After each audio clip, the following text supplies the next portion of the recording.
இது கூடவே ஒரு 50 கிராம் வேப்பம் புண்ணாக்கு,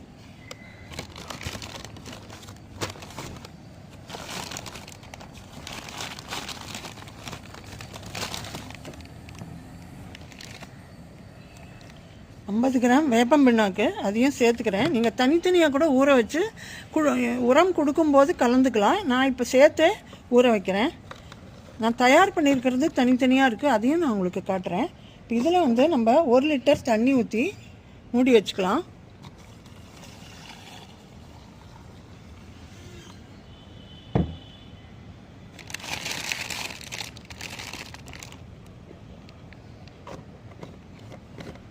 இதை வந்து ஒரு நிழல் பாங்கான இடத்துல ஒரு 2 நாள் மூடி வச்சுருங்க.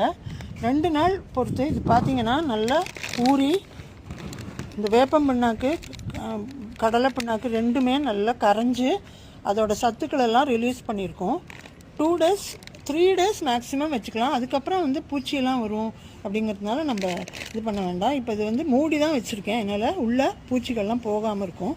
இது நிழல் பாங்கான இடத்துல வச்சுட்டிங்கன்னா அதுக்கப்புறம் 3ஆவது நாள் சாயங்காலமாக நீங்கள் இதை வந்து டைல்யூட் பண்ணி நம்ம மண்ணுக்கு கொடுக்க போகிறோம். இதை வந்து நான் ஊறுறதுக்கு எடுத்து வச்சுட்டேன்.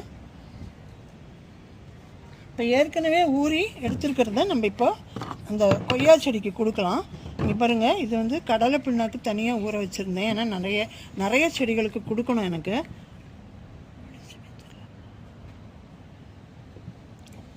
ஸோ இது வந்து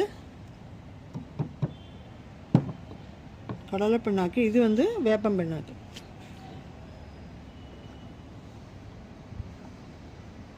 இதில் வந்து செடி வளர்ச்சிக்கு உண்டான எல்லா சத்துக்களும் இருக்கிறதுனால இது ரெண்டுமே ரொம்ப யூஸ்ஃபுல்.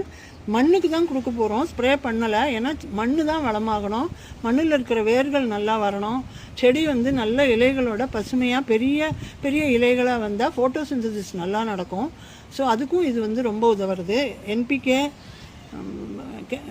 மற்ற மைக்ரோ நியூட்ரியன்ஸ், செகண்டரி நியூட்ரியன்ஸ் எல்லாமே இருக்கிறதுனால தான் இது ஒரு பெஸ்ட் காம்பினேஷன் ஃபர்டிலைசரில். எல்லா பழச்செடிகள், காய்ச்செடிகள், பூச்செடிகளுக்கு எல்லாமே கொடுங்க, ரொம்ப நல்ல ரிசல்ட் கொடுக்கும். இப்போ இந்த கொய்யா செடிக்கு நம்ம இதை கொடுக்கலாம். 1 லிட்டர் தண்ணியில்